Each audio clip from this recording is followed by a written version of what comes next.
রাজি খুশি করার জন্য আবারও বলি আলহামদুলিল্লাহ।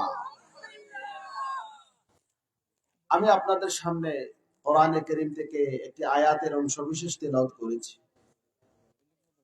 আর আল্লাহর হাবিব সাল্লাল্লাহু আলাইহি ওয়াসাল্লামের অসংখ্য অগণিত মুখ নিঃসৃত অমীয় বাণী থেকে একটি বাণী পড়েছি। রব্বুল আলামিন যদি তৌফিক দান করেন তাহলে এই দুইটাকে আয়াত, কোরআনের আয়াত এবং হাদিসকে সামনে রেখে কিছু কথা বলার চেষ্টা করব। ওয়া তৌফিক।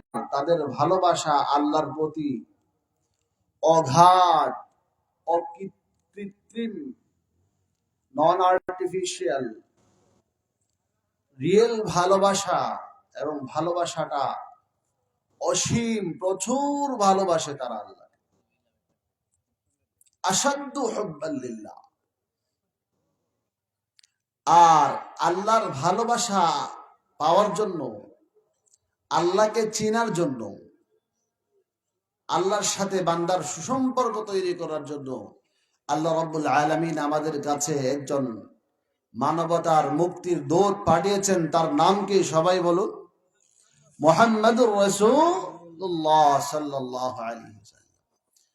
আল্লাহ বলেছেন, ইন কুনতুম তুহিব্বুনাল্লাহ ফাত্তাবিউনি। নবী আপনি জানায় দেন, তারা যদি দাবি করে আল্লাহকে ভালোবাসে তাহলে যেন তারা আপনার অনুসরণ করে। আল্লাহর হাবিব সাল্লাল্লাহু আলাইহি ওয়াসাল্লাম বিশুদ্ধ হাদিসের মধ্যে বলেন, লা ইউমিনু আহাদুকুম হাত্তা আকুনা আহাব্বা ইলাইহি মিন ওয়ালিদিহি ওয়া ওয়ালাদিহি ওয়ান নাসি আজমাইন। তোমাদের কেউ ততক্ষণ পর্যন্ত পরিপূর্ণ মুমিন হইতে পারবে না যতক্ষণ না আমাকে তার নিজ থেকে, তার সন্তানাদি থেকে, তার পরিবার থেকে, তার মা বাবা থেকে, সব মানুষ থেকে যতক্ষণ না আমার কোন উম্মত বেশি ভালোবাসবে ততক্ষণ সে পরিপূর্ণ মুমিন হইতে পারবে না। কথা বলেন ঠিক কিনা? আমার মুসলমান ভাইরা, আল্লাহর হাবিব সাল্লাল্লাহু আলাইহি ওয়াসাল্লাম ডাক দিয়া বলেন, আমার উম্মতের দল শুনো, মনোযোগ দিয়ে শুনো। লা ইউমিনু আহাদুকুম হাত্তা আকুনা আহাব্বা ইলাইহি মিন ওয়ালিদিহি ওয়া ওয়ালাদিহি ওয়ান নাসি আজমাইন।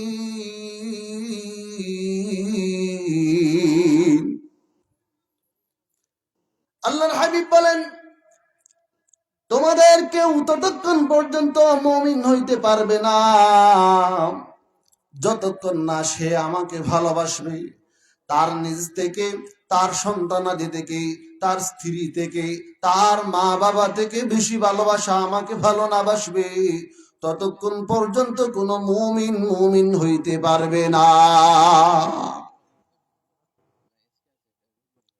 ওমর রাদিয়াল্লাহু আনহু নবীজির দরবারে হাজির হলেন, বললেন, ইয়া রাসূলুল্লাহ, আমি আপনাকে ভালোবাসি, তবে সব থেকে ভালোবাসি, কিন্তু আমার থেকে বেশি ভালোবাসি না। আমার নিজের জন্য, নিজের ভালোবাসা আপনার থেকে বেশি। নবীজি বললেন, ওমর, তুমি এখনো মুমিন হও নাই। ওমর একটু চিন্তা করলেন, নিজে নিজে মাথা একটু নিচের দিকে দিয়ে চিন্তা করলেন। এরপরে বললেন, ইয়া রাসূলুল্লাহ, ইয়া হাবিবাল্লাহ, আমরা আপনাকে, আমি ওমর এই মুহূর্তে আমার অন্তরের সাথে সাক্ষী মিলালাম, অন্তরকে হিসাব নিকাশ করার সম্মুখীন করলাম। ওমর, ওমরের অন্তর, তুমি আল্লাহর রাসূলকে কতটুকু ভালোবাসো? অন্তর আমাকে উত্তর দিল, আমি আল্লাহর রাসূলকে আমার নিজ থেকেও ভালোবাসি। সুবহানাল্লাহ বলবেন না? সুবহানাল্লাহ বলবেন না? আরো জোরে কোন।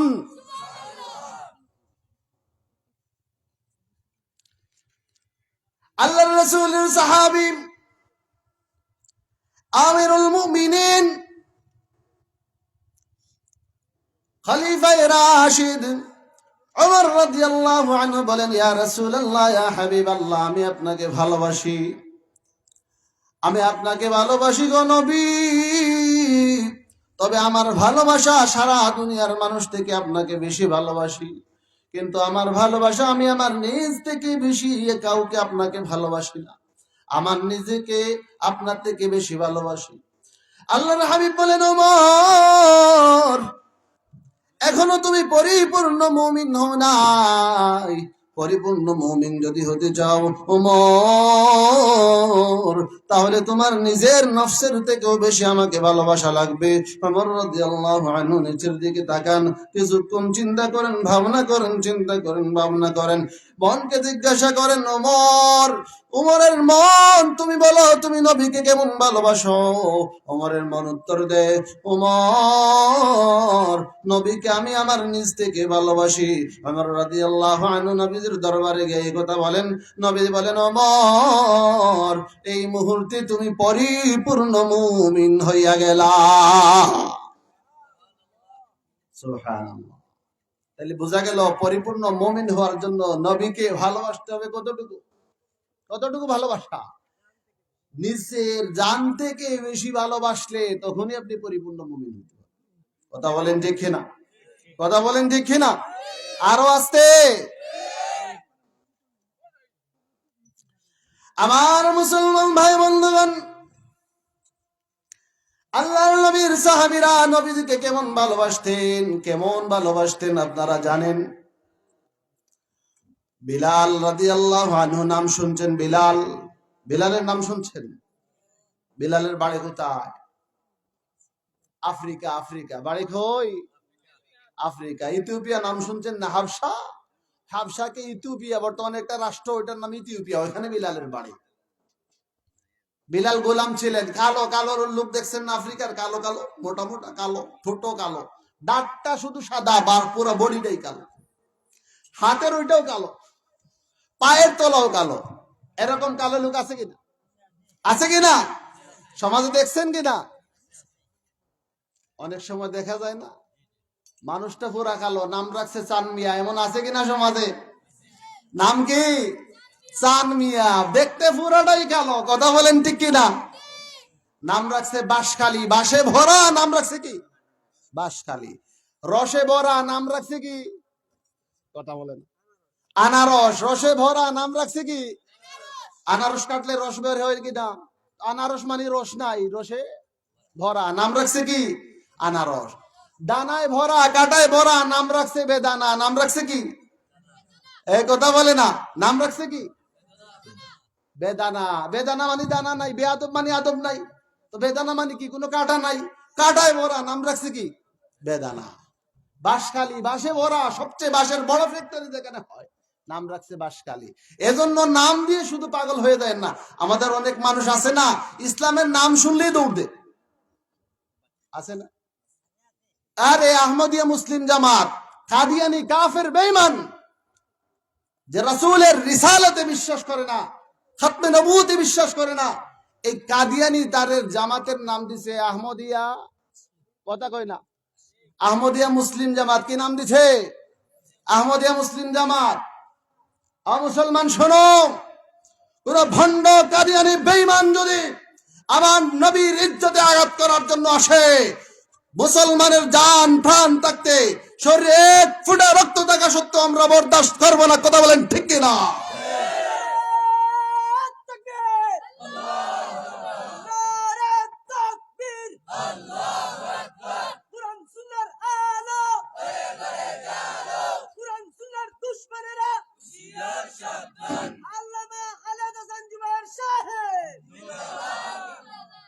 ভাইরা আমার, সুস্পষ্ট ভাষায় বলে দিতে চাই, রাসূলের ইজ্জত নিয়ে ছিনিমিনি খেলবে, সে যেই হোক না কেন, সে যেই দলের হোক না কেন, যেই মতাদর্শের হোক না কেন, সে যত বড় পাওয়ারফুল নেতা হোক না কেন, রাসূলের ইজ্জত নিয়ে যদি কেউ ছিনিমিনি খেলে, ইনশাআল্লাহ বাংলার কোন মুসলমান ঘরে বসে থাকবে না। কথা বলেন ঠিক কিনা? রাসূলের ইজ্জতে নো কম্প্রোমাইজ। রাসূলের ইজ্জতে নো কম্প্রোমাইজ, কোনো কম্প্রোমাইজ চলবে না। আমরা আমাদের সব বিলিয়ে দিতে পারি, সব কিছু ছেড়ে দিতে পারি, কিন্তু আল্লাহর রাসূলের শান মান ইজ্জতে যখন আঘাত আসবে, আমরা ঘরে বসে থাকবো না, থাকবো না, থাকবো না। বলছিলাম, কাদিয়ানি, কাফের, বেঈমান, দেশের সব আলেম, সারা দুনিয়ার বড় বড় আলেম, মুফতিয়ানে কেরামের ফতোয়া, কাদিয়ানি, গোলাম মোহাম্মদ কাদিয়ানি কাফের। রাসূলের রিসালাত খতমে নবুয়তকে মানে না, শেষ নবী আমাদের নবী এটা মানে না। তার জামাতের নাম দিছে কি? কথা বলেন না। আহমদিয়া মুসলিম জামাত, আহমদিয়া মুসলিম জামাত। আরেকটা জামাত আপনারা চিনেন, এই জামাত হচ্ছে সুন্নি জামাত। চিনেননি? চেনেননি? ওই চিটাগাঙ্গের সুন্নি জামাত মাজারে গান বাজনা বাজায়, ভণ্ডামি করে, গোসল জীবনেও একবার করে না। এক এক ভণ্ডারে একটা লোক পাইছে, জিজ্ঞেসে যে আপনার চুল এত বড়, কাপড় চোপড় এত নষ্ট, কয় চাচা গোসল করেন না। আপনার সন্তান কয়জন? কয় 5 জন। কয় গোসল করছেন কয়বার? কয় জীবনেও গোসল করি নাই। কি গোসল লাগে না? ওরা আরেকটা কথা বলে, বলবো, মনের বাতি আসল বাতি, সামনে আবার বাতি কি হেইও হেইও হেইও। বুঝলেননি? মনের বাতি আসল বাতি, মনের পর্দা আসল পর্দা, সামনে আবার পর্দা কি হেইও। আচ্ছা নুচ্ছেন, আচ্ছা নুচ্ছেন। বুঝলেন? এগুলো ভণ্ড, এগুলো কি? এরা ইসলামের, এর সুন্নি না সুন্নতের দুশ্মন। এরা বেদাতি। নাম দিছে কি? তারা মূলত কি? বেদাতি। নাম দিছে সুন্নি, মূলত বেঈমান। নাম দিছে আহমদিয়া মুসলিম জামাত। এই জন্য নাম দেখেই দৌড় দিবেন না, একটু দেখবেন যে নামের সাথে বাস্তবতার মিল আছে কিনা। কথা বলেন ঠিক কিনা? আমাদের দেশে নামের সাথে কামের মিল থাকে না। নাম দেখবেন চান মিয়া, কিন্তু কাজ হচ্ছে পুরাটাই কালা। তো বলছিলাম আফ্রিকার মানুষেরা কালো হয়। আফ্রিকার মানুষেরা কি? কালো। কালো। আল্লাহর কাছে কালো, ধলা, লাল, নীল এগুলোর কোনো পার্থক্য আছে? পার্থক্য আছে? নেই। আমার আল্লাহ বলেন ইন্না আকরামাকুম ইনদাল্লাহি আতকাকুম। আমার আল্লাহ বলেন আমার বান্দারা শোনো, আমার কাছে দামি হবে ওই ব্যক্তি যার তাকওয়া বেশি, যার তাকওয়া বেশি, যে আমাকে বেশি ভয় করবে, যে আমাকে ভয় করবে বেশি, গুনার থেকে বেঁচে থাকবে আমার ভয়ে, যার আমার সাথে সুসম্পর্ক বেশি হবে, আমি আল্লাহ তাকে বেশি ভালোবাসি। চাই সে কালো হোক, চাই তার ঠোঁট মোটা হোক, তাই তার চোখগুলো বড় বড় হোক, তাই তার চেহারা বিশ্রী হোক, সমাজে তার দাম থাকুক না, কোনো সমস্যা নাই, কিন্তু আমি আল্লাহর কাছে তার দাম সবচেয়ে বেশি। আমার মুসলমান ভাই বন্ধুগণ, বলছিলাম বিলাল হাবশী রাদিয়াল্লাহু আনহু আল্লাহর নবীর সাহাবী। আল্লাহর নবীর সাহাবী বিলাল হাবশী গোলাম ছিলেন। উমাইয়া অনেক কষ্ট দিছে। তিনি বলেন নাহাদ আহাদ। উমাইয়া বলেন আরে তুই আমার গোলাম হইয়া নবী মুহাম্মদের জন্ম গ্রহণ করতে পারবি না, আহাদ আহাদ তুই উচ্চারণ করতে পারবে না। যত বেশি কষ্ট দে, যত বেশি নির্যাতন চালায় উমাইয়া বিলাল রাদিয়াল্লাহু আনহুর বুকের উপর বিশাল একটা পাথর রেখে দে, উত্তপ্ত পাথর, নিচেও পাথর উপরেও পাথর। বিলাল রাদিয়াল্লাহু আনহুর চামড়াগুলো গলে খসে পড়ে যায়, এরকম কষ্ট দে। বলে বিলাল তুই আহাদ আল্লাহর নাম উচ্চারণ করতে পারবে না। বিলাল বলেন উমাইয়া তুমি আমাকে মেরে ফেলতে পারো, আমার প্রাণ নাশ করতে পারো, কিন্তু শুনো আমি যে আল্লাহকে ভালোবাসি, আমার প্রাণ যদি চলেও যায় আমি আল্লাহর নাম নিতে ভুলবো না। আমার মুসলমান ভাই বন্ধুগণ, বিলাল রাদিয়াল্লাহু আনহু আল্লাহর হাবিবের মসজিদের মুয়াজ্জিন ছিলেন। নবীজির মসজিদের মুয়াজ্জিন কে? নবীজির মসজিদের মুয়াজ্জিন কে? মুয়াজ্জিন ছিলেন 2 জন। কয়জন? কয়জন? 2 জন। একজন হচ্ছেন বিলাল হাবশী রাদিয়াল্লাহু আনহু, বিলাল হাবশী রাদিয়াল্লাহু আনহু। আরেকজন হচ্ছেন আব্দুল্লাহ ইবনে উম্মে মাকতুম, আব্দুল্লাহ ইবনে উম্মে মাকতুম। বুখারীর বর্ণনা, ইমাম মুসলিম রাহমাতুল্লাহি আলাইহি বলেন লা ইয়াগুররান্নাকুম আযানু বিলাল। আল্লাহর হাবিব সাল্লাল্লাহু আলাইহি ওয়াসাল্লাম বলেন আমার উম্মতেরা শুনো শুনো, বিলালের আযান যেন তোমাদেরকে ধোঁকায় না ফেলে। মনে মনে প্রশ্ন জাগে, নবীজি বলেন বিলালের আযান যেন ধোঁকায় না ফেলে, বিলালকে আযান দিয়ে ধোঁকা দেন না? না, বিলাল আযান দিয়ে ধোঁকা দেন না। এখানে একটা রহস্য আছে। আল্লাহর নবীর মুয়াজ্জিন ছিলেন 2 জন। একজন হলেন আব্দুল্লাহ ইবনে উম্মে মাকতুম অন্ধ সাহাবী, আরেকজন হলেন বিলাল হাবশী। দুইজনই আযান দিতেন। তো বিলাল বেশিরভাগ আযান দিতেন, 5 ওয়াক্তের আযান ছিল বিলালের আযান। বিলাল রাদিয়াল্লাহু আনহু 5 ওয়াক্ত আযান দিতেন। আব্দুল্লাহ ইবনে উম্মে মাকতুম 1 ওয়াক্ত আযান দিতেন, ফজরের আযান। কোন আযান? বাইরা কথা বলেন না, কোন আযান? দুইজন মুয়াজ্জিন পাইলেন নবীজির, একজন কে? বিলাল, আরেকজন কে? আব্দুল্লাহ ইবনে উম্মে মাকতুম। দুইজন আযান দিতেন, একজন ফজরের আযান দিতেন আর একজন বাকি আযানগুলা দিতেন। আরেকটা তথ্য আপনাদেরকে দেই, মজার তথ্য। আলহামদুলিল্লাহ, আল্লাহ তাআলা উমরা থেকে নিয়ে আসছেন কিছুদিন আগে, নভেম্বরের 28 তারিখ দেশে আসছি। মক্কা মদিনাতে আযান হয় রাত্রে, ফজরের আযানের ফজরের সময় আযান হয় 2টা। কয়টা আযান হয়? কয়টা আযান হয়? ফজরের আযান একটা, তাহাজ্জুদের আযান একটা। কয়টা আযান হয়? ফজরের আযান কয়টা হয়? 2টা। ফজরের আযান একটা আর তাহাজ্জুদের আযান একটা। তো প্রথম বিলাল রাদিয়াল্লাহু আনহু ফজরের আযানই দিতেন, আব্দুল্লাহ ইবনে উম্মে মাকতুম তাহাজ্জুদের আযান দিতেন। বুঝলেন কিনা? পরবর্তীতে সাহাবায়ে কেরামের মধ্যে একটা ভুল বোঝাবুঝি তৈরি হয়ে যেত যে এটা ফজরের আযান নাকি তাহাজ্জুদের আযান। তখন তার ঘড়ি ছিল না, বুঝেন না? ঘড়ি তো আর ছিল না। সাহাবাদের মধ্যে একটা ভুল বোঝাবুঝি তৈরি হয়ে যেত যে এই আযানটা হচ্ছে আযানটা ফজরের আযান না তাহাজ্জুদের আযান। নবীজি বললেন, তাইলে কাজ করো, বিলাল তুমি তাহাজ্জুদের আযান দাও, বাকি আযানগুলো তুমি দিবা, তাহাজ্জুদের আযান দিবা, আর ফজরের আযানটা দিবে আব্দুল্লাহ ইবনে উম্মে মাকতুম। কেন? আব্দুল্লাহ ইবনে উম্মে মাকতুম অন্ধ সাহাবী, তিনি দেখেন না। তো ফজরের ওয়াক্ত হয়েছে কিনা উনি তো জানবেন না, তাকে নিশ্চিত কেউ জানাই দিবে যে ফজরের ওয়াক্ত হয়ে গেছে, আযান দাও। তাহলে আব্দুল্লাহ ইবনে উম্মে মাকতুম যদি আযান দেন, তাইলে নিশ্চিত সাহাবায়ে কেরাম হয়ে গেলেন যে ফজর হয়ে গেছে, এইজন্য আব্দুল্লাহ ইবনে উম্মে মাকতুম আযান দিয়েছেন। কথা বলেন ঠিক কিনা? আর বিলাল রাদিয়াল্লাহু আনহু যখন আযান দিবেন, তোমরা বুঝে নিবা যে তাহাজ্জুদের আযান। এটা কি? তাহাজ্জুদের আযান।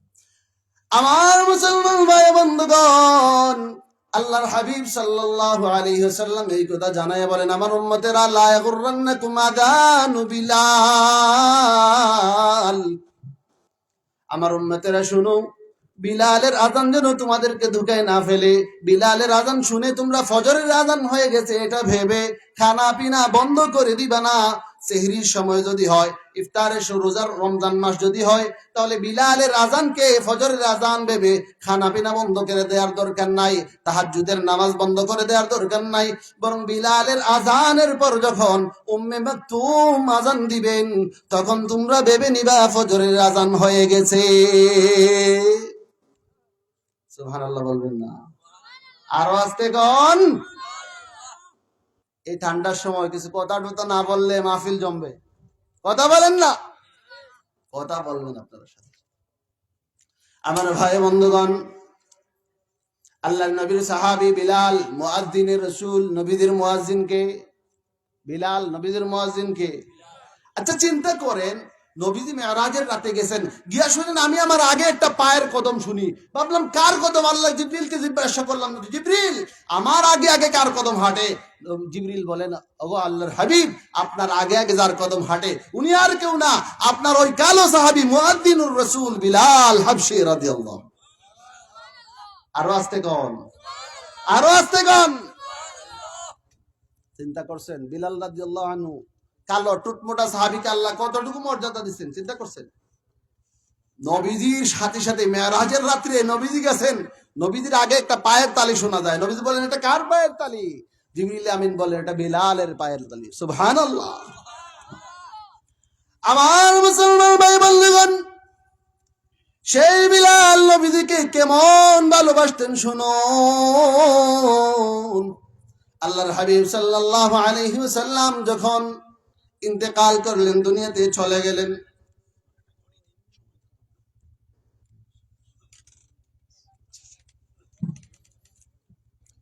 বিলাল হাবশী রাদিয়াল্লাহু আনহু চিন্তা করলেন আল্লাহর হাবিবের ইন্তেকাল হয়ে গেছে। সাহাবায়ে কেরাম সবাই কান্নায় বেতাথুর, মনে বড় কষ্ট, নবী ইন্তেকাল করেছেন, নবী ইন্তেকাল করেছেন। আল্লাহর হাবিবের ব্যথা, বিরহ বেদনা, বিরহ বেদনার কারণে সাহাবায়ে কেরাম সবাই যার যার মতো, সবাই কেউ তো বেহুশ, বিলাল রাদিয়াল্লাহু আনহুকে নামাজের সময় হলে বলা হলো, বিলাল আযান দাও। বিলাল রাদিয়াল্লাহু আনহু আযান দিতে শুরু করলেন। আল্লাহু আকবার, আল্লাহু আকবার। বিলাল রাদিয়াল্লাহু আনহু আযান দিতে দিতে যখন গেলেন আশহাদু আন্না মুহাম্মাদার রাসূলুল্লাহ,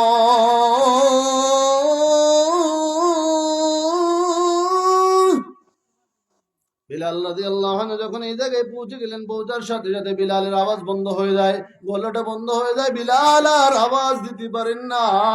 বিলাল কান্নাকাটি শুরু করে দেন। বিলাল বলেন, ও দুনিয়ার মানুষেরা, সাহাবায়ে কেরাম শুনো,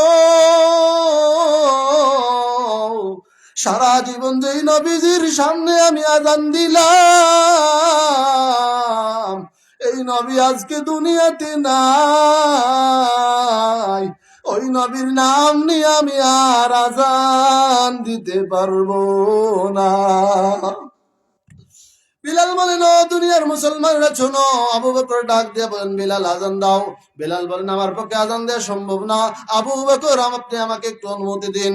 আমি আমার পক্ষে যে মদিনায় নবীজি নাই, আমার নবী জীবিত নাই, এই মদিনায় আমার পক্ষে থাকার সম্ভব না। আমি এই দিনের জন্য এখানে থাকতে চাই না।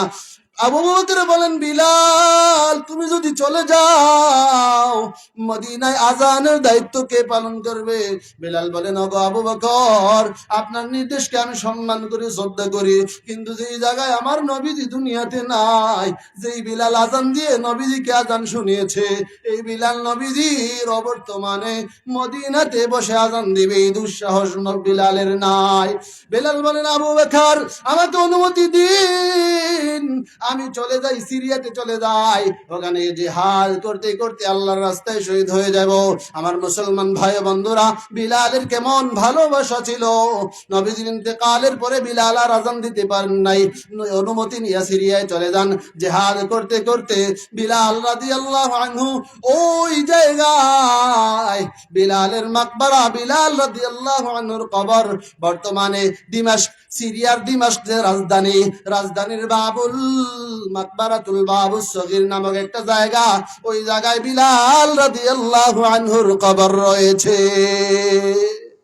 সুবহানাল্লাহ, আল্লাহু আকবার। কেমন ভালোবাসা, চিন্তা করছেন। যাই হোক, সময় শেষ হয়ে গেছে। কর্তৃপক্ষ আমাকে বলছেন সময় শেষ হয়ে গেছে। আল্লাহ রাব্বুল আলামিন যদি ভবিষ্যতে কখনো তৌফিক দান করেন, বাকি বিষয়গুলো আলোচনা করব। আল্লাহ রাব্বুল আলামিন আমাদের সবাইকে নবীর মহব্বত দ্বারা আমাদের অন্তরকে আলোকিত করুন, আমিন। ওয়া আখিরু দাওয়ানা আনিল হামদুলিল্লাহি রাব্বিল আলামিন। আলহামদুলিল্লাহ।